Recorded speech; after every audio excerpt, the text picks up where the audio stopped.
Welcome back to another episode with Day to Day with Daidrien, ladies and gentlemen. I have with my guy, the man of the hour, international speaker, yes, sir, and a great friend, Mbouge. Man, how you doing, sir. man? How you doing? I'm doing good. I appreciate it. Please, for future, references, please feel free to like, share, and subscribe to this video.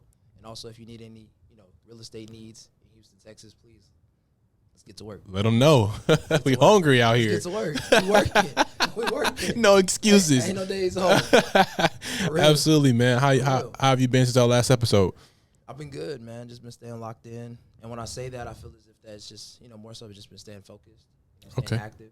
Okay, man. I posted a video with us last time, The Great Escape. Yes, and if sir. you guys haven't checked that video out, I highly recommend you check it out. Yes. It's a great video. Yes. And I posted it, and it did some numbers, and I'm actually surprised, and I'm grateful because I remember when I was looking at my view count, and it was like 68 views and 15 views, and that was like 1,000 views instantly. Yeah. I'm like, okay, we getting somewhere. We getting some motion. It's word of mouth. It's word of mouth. It's always going to be word of mouth. Yeah. People actually sharing it or believing more so in the Right. fact that, hey, I've been thinking about how can I say travel and go to other places that are not in the United States and see what the world has to offer. Mm-hmm. It's just more so how do we then create the opportunity for ourselves to do so.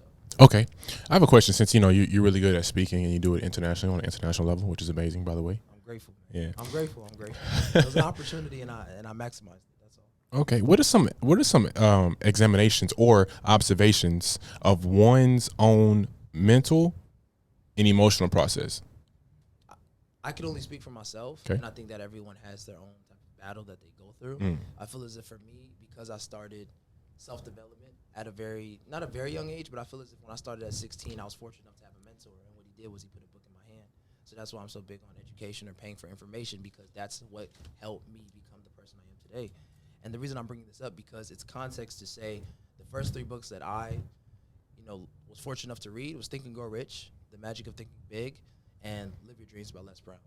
And the reason I'm saying this is because when we talk about articulation and people talk about speaking, I believe it helps that you put yourself in a position where you're learning different words, or if you don't know a word, you look it up, or you always have a dictionary available to some sort, right? Yeah. And then as far as when you were mentioning, more so mental and emotional state, I think it's, once again, something that is trained, right? Because you are going to go through hard times, doesn't matter who you are, and also pain is subjective, or what I find hard and what you find hard are also subjective.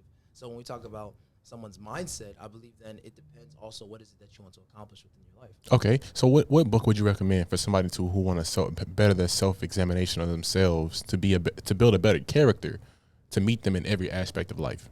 What's a good book would you recommend? Every aspect of, okay, I mean, that's fair. I think Mastery. Robert Greene. Okay. Yes, that book starts you off in the sense of, actually, I was fortunate enough to be in a real estate workshop this past weekend, and something that one of the speakers, or one of the speakers on the panelists mentioned, was that us in our generation today are getting away from that apprenticeship type of doing. Okay. And what I mean by this is that we always want to be the master. We want to be the master. We want to say, I want to do my own thing. I want to do my own thing. Nothing wrong with that. But I do think when people talk about learning from other people, there's a sense of you are an apprentice. And there's nothing wrong with that, because you are then learning to then at some point in time become the master. You know what I'm saying? So, but I just wanted to throw that gem out there, because I feel as if that it's very important. Like, it doesn't matter if it's speaking, doesn't matter if it's emotional intelligence, doesn't matter if it's mindset. When I talk about discipline, when I talk about transformation, it's something that I had to work through. And so you can see it anytime somebody looks at my page, or they say, or I tell them I work out every single day. They're like, wow, you work out every single day? And I'm like, yes. And I say that with confidence, because it's something that is earned. Okay. So and then you saying, so as far as back on the book the question that you asked me, I think Mastery is a great place to start, because what it is that you're saying that, I am not the person that I may, or I'm striving to become.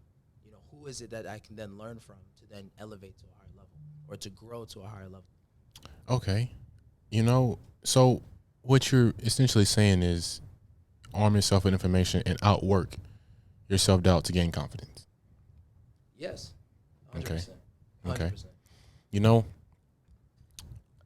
Have you ever heard of the story Andrew Cleese and the Lion?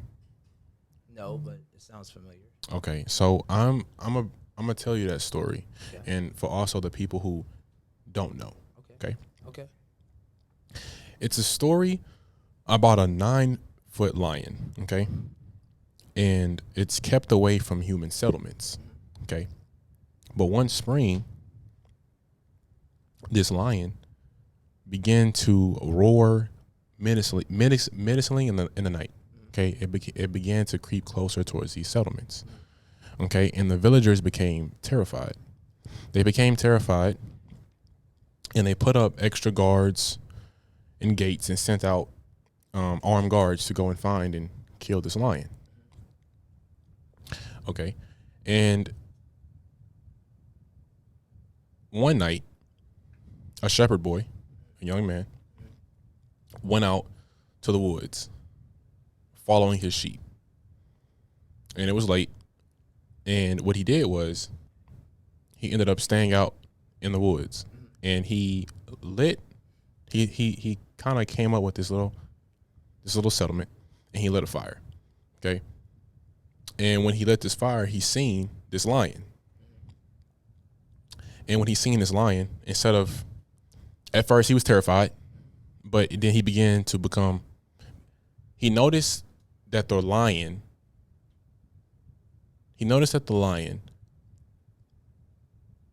had a thorn in his paw. Right. Okay. So instead of being terrified, Androcles, okay, sought pity. So he went over to the lion, okay, and he removed the thorn. Okay. When he did this, the lion licked his hand, and the two became friends. Yes. Later in life, Androcles got in trouble with the authorities, and he was shipped off to Rome to fight in the Colosseum, and he was thrown in front of a lion.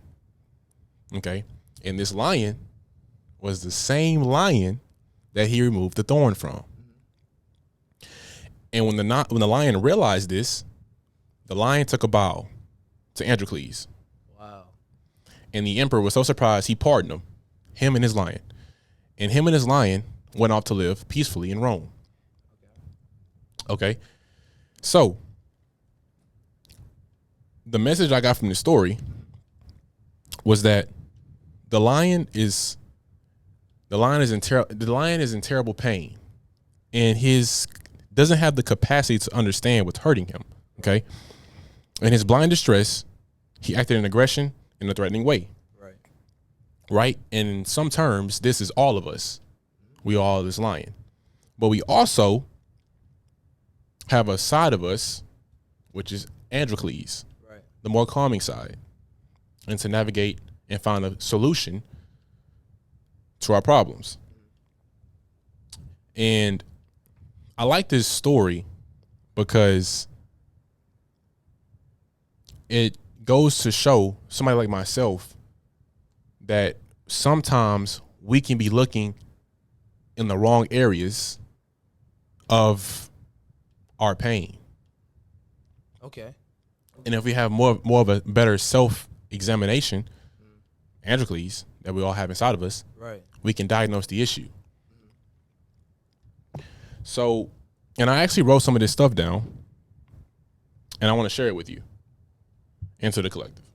Okay. So, to give constructive solutions is not easy. And why? When we try to locate the stubborn thorn, we make the wrong diagnosis sometimes. We're no doubt in pain, but don't correctly attribute the sense of the distress. We lash out usually at our kindest people around us. Irritable around partners, we excuse them of being dull in domestic trivia. Now, I realized, because this is something that I struggle with, and domestic trivia is pretty much you're stressing over unimportant matters and details and information that's not relevant. Okay. And that kind of helped me understand myself a lot better, to show up for myself, right, in my mental process. Or not as fun as they once were, or they're not as fun as they once were. But the thorn might in fact be the thorn might in fact lie elsewhere entirely, and it's easy to lash out at close friends or who are kind or forgiving because they are easy targets of our frustration. Another opinion is that we try to ignore the pain, and this is where we search out and find things to reduce our discomfort, but fails to address the case. Okay, and this is some things like we go and find these distractions, which as far as the gym, Yes. Games, things that don't really help us feed our inner source to find our ambitions and our purpose. Right. And they extract a high price. Okay, and that price is our time, and it undermines our respect for ourselves. So that we don't understand the pain, how do we save? I'm sorry. So if we don't understand the pain, how do you solve it? So most of us take the blaming to our partner, city, or live in the government. Or the city or the government that we live in, or under, or our employers. Right. Now, when we talk about such of introspection, I believe that it's very important to identify these problems early. Right. Or in a timely manner. Because I think that can help I'm speaking for me. Right. It can help me show up in places that I can provide my inspirational energy to others. So, and that's something that I came across a few days ago, and I wanted to share that with you. I don't think that I've heard the story kind of articulated like that, but what I will say is that I do agree that, of course, all of us at some point in time will go through pain, will go through life, because it's something that no one is exempt from. And that's something one of my close friends, Lionheart, had mentioned, is that no one is exempt from life. Right? So life will continue to happen to all of us. And so with that, too, is that it's how do we then turn our pain into power? Because when I talk about the things that I'm going through on a daily basis, or my life not being the way that I wanted to, I strive to collect inspiration from that. Your pain, your source of pain. 100%. Okay. Because it's a matter of perspective. Because the thing is that this is happening to me based off of maybe decisions I've made, or it's happening to me just because this is my rocky cut scene. Like, this is just the hard things I need to go through. But it's not to say that, I am not then able to create more so the life I desire, even though I'm going through this pain right now. Do you think that you can still operate like that if you wasn't under pain or didn't have the pain to pull your motivation or aspiration or desires from? Sometimes I believe, and that's why, how sometimes you hear when you are going through your absolute worst, why is it that sometimes we seem to perform at our highest? Okay. Because now we have to perform. Right. It's not that I don't have any other options. I have to put in this work. Okay. So the perspective then can be switched to say, how can I continue to put in a very high level of input to then create a great output, no matter my circumstances. Okay. Whether it is going good, because when it's going good, I'd say then we need to go harder. Okay. Where could you find, or within yourself, to find the capacity to operate like that? Because a lot of men don't have that in them, right? I think it's a matter of a lot of people. I don't want to just isolate the man, but no matter the person, I feel like something that I've worked on, or something that I look to tell or coach or train other people on, is that stacking your whys. Okay. Right. Stacking your whys. Okay. It's literally break. Oh, like why? Yes, okay. Yes. It's like if you've ever learned the diving 5 whys deep. Like if I say that one of my whys is to retire my mom. Okay. And then you go a little bit deeper and you say, why is it important to you to retire your mom? Okay. And when you dive deep, when you get to 5, you're gonna be crying. That's good advice. It's because you're diving so deep on what it is that you're actually looking to accomplish. Okay. And sometimes some people can do it for very selfish reasons, or sometimes you're at rock bottom, so you're like, there's nowhere else to go, but as long as I'm looking up, I can get up, right? So it just depends on where are you going to draw that source of inspiration from, or what type of reminder do you need to understand that if I do not execute, if I do not put in this work, if I continue to make excuses, my life will not change. So the reason why it's so important to, I believe, dive deep within myself is because if I don't put in the work, how can I expect my family to be taken care of? So there's days, of course, where I'm not as productive as I know I could be or need to be, but it doesn't mean that I didn't make no progress. So does this come from a sense of being hard on yourself to be able to dive deep into your To know thyself, to your deepest wisdom? I think, and this is something I've just been professing to other people, is that if there's one thing that I can continue to pray for, it's wisdom. Wisdom. Because then it's the wisdom that will then allow you to create or develop the life that you want, because you know how to do it time and time again. That's why when millionaires or billionaires talk about, if I lost everything today, this is what I would do, because they've done it before. So they know what to do. That's information at that point. That's a skill set that no one can take away.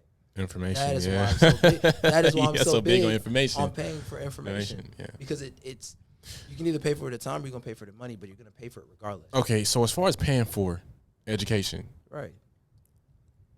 there's a fine line between that, and I think There's a lot of scammers. Yeah, I think if you're an educator, if you have a business structure to be an educator, I 100% support you on charging for information.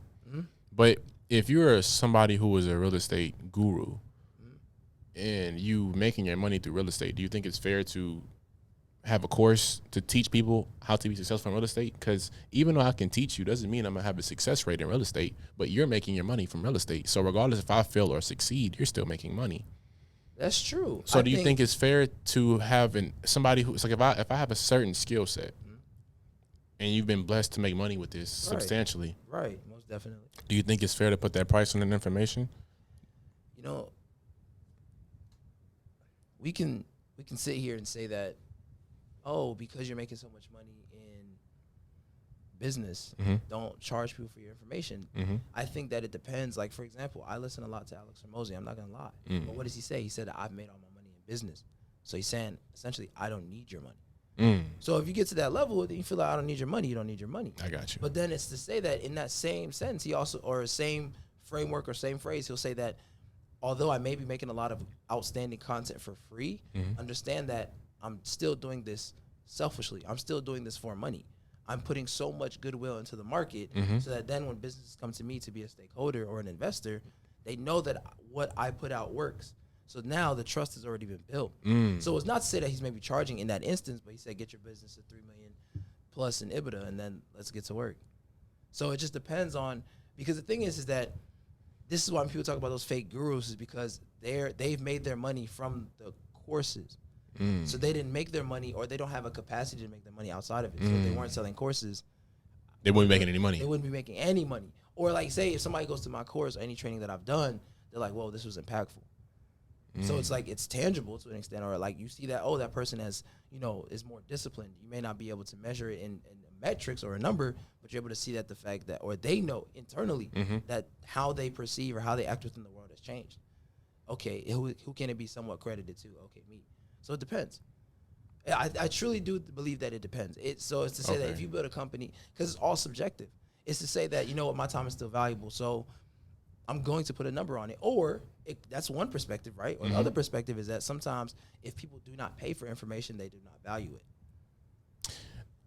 That's subjective. It depends. Because I value a lot of information that I get for free. I do as well. So, but that may not be the majority. And I'll stick to it. Like if somebody sent me a video, I'm gonna find it in my day. I'm gonna find the time in that day to watch that video, right? And I'm gonna study that video, even if it doesn't have anything to do with what I'm doing. Because I feel like that's a great way to grow. At the same time, is branching off into different things that don't even interest you sometimes, and that's just the discipline when it comes down to it.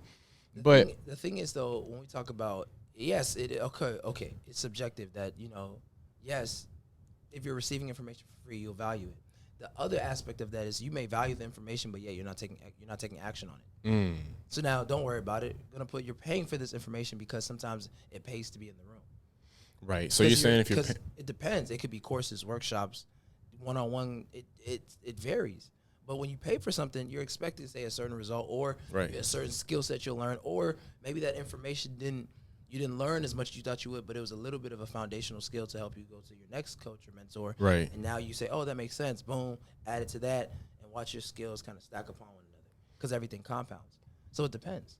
I think the same person who got in that room for free, not saying that this probably won't do it, but if you just I feel like it, as a person like myself, and I have a, I don't know why, but I make the mistake of thinking that everybody thinks like me, and they don't. Right. So that's why I say it's subjective, because I feel like the same person who didn't pay for that resources can still find a way to put their resources to use. You know, like if I was to pay for the information, yeah, I get the information, but like, am I going to put that information to use? I think that both parties can and can't do that. I mean, I've paid for information and haven't put it to use yet. You know, No, but I don't think it puts an an urgency on when I'm gonna get something done because I paid for it. You know, I think it just gives me. I just think it gives me a head start. If you don't use the information, see, and that's it. So it's what wisdom.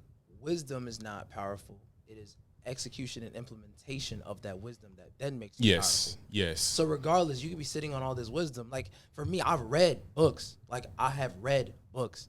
But if I was not, that's why when I'm so like, I'm moving with a certain sense of urgency, or I turn it on, like I turn it on mentally for me, is because I know that I've spent time reading and watching videos.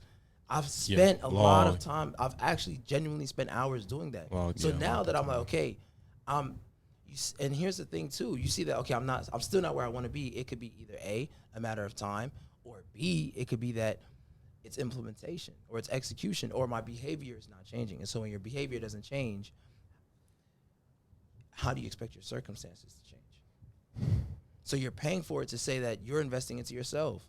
Okay. So when it comes to that, I've invested a lot into modeling.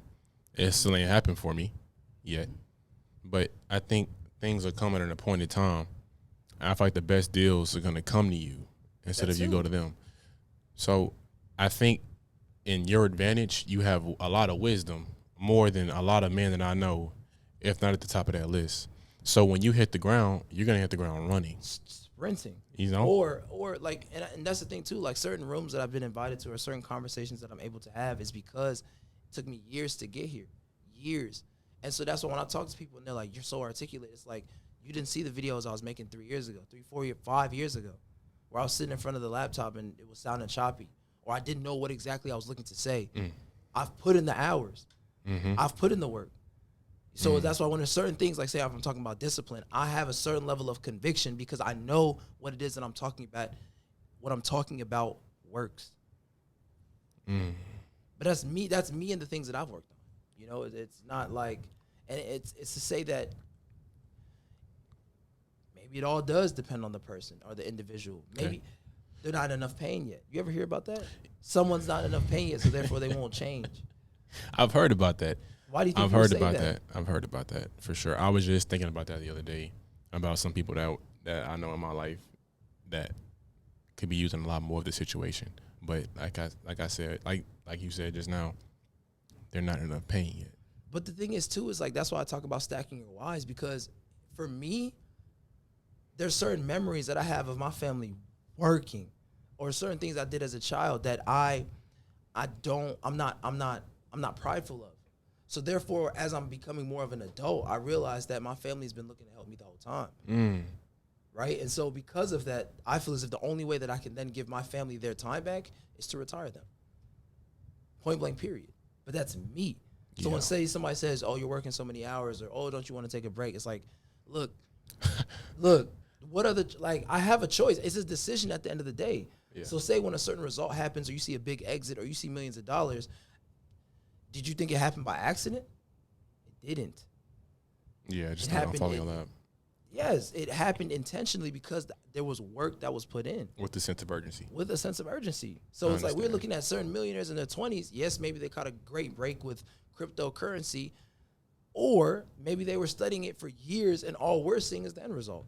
Or also maybe they did get lucky. Fair. But if you got lucky, I think then say you need to do it again. Do you have the capacity to then do it again? Oh no, so you're gonna start working or getting into different assets because you said I have to build my portfolio now just in case. Yeah. Because you don't maybe know how to do it again. Right? Because there's a certain level of like, oh, I've been homeless. Okay. Or I've had to stay in motels. And won't go back.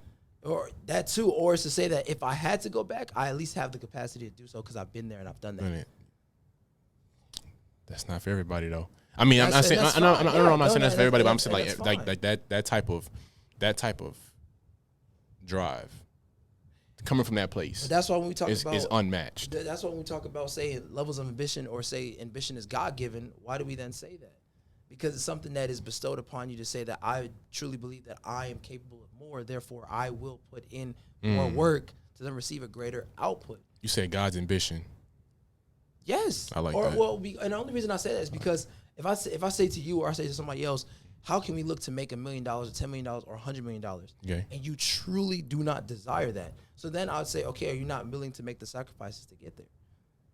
If you don't want it, you don't want it. A lot of people, don't they get kind of comfortable? Yeah. They say that I'm making 120K. Hey, and they get 200K. comfortable. Yeah. Like if I put a blueprint in place to make 200K net in real estate, will it not then be easy to become comfortable? Or do I understand that there's so much more that I'm capable of? Therefore, I'm building the foundation today. Yeah. This is the foundation. Right now. It is because of all the years that I'm like, I've been reading, I've been writing, I've been listening to videos, I've been networking. You want the ROI. You want it. You want it now. It's a must. I understand. It's a must. And this is just building up my tolerance so that then when you finally do get there, you receive a certain reward, and you stand on stage proudly. It won't be good enough.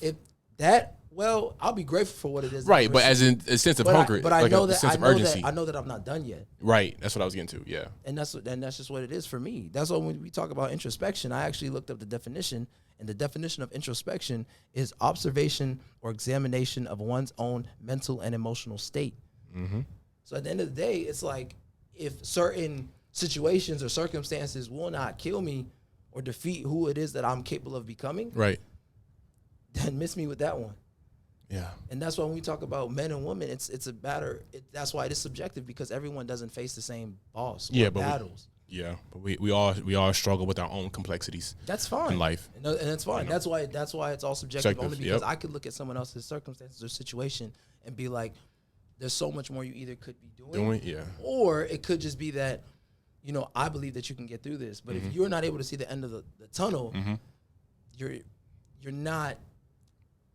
You may not believe you're able to get out of it. And that's why mentorship is so important because they're able to speak life over you. And sometimes you need that foundation. Because you could be making 100K and they're like, yo, you could easily be making $1 million. $1 million, You just don't know how. Yeah.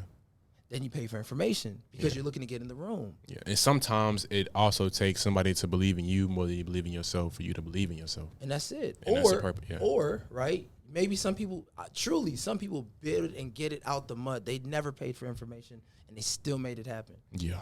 That's a blessing too in itself. But it's also that's why. How much time do you have? That too. Yeah. Or we talk about how we see people on Instagram or we see people on social media and they're saying that they're this person, but it's like, or they could be lying, or it's like it's just not the truth. Yeah.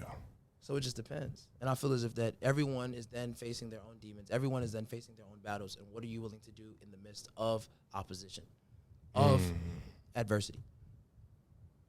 It's all subjective. All of it. It's all subjective. Man,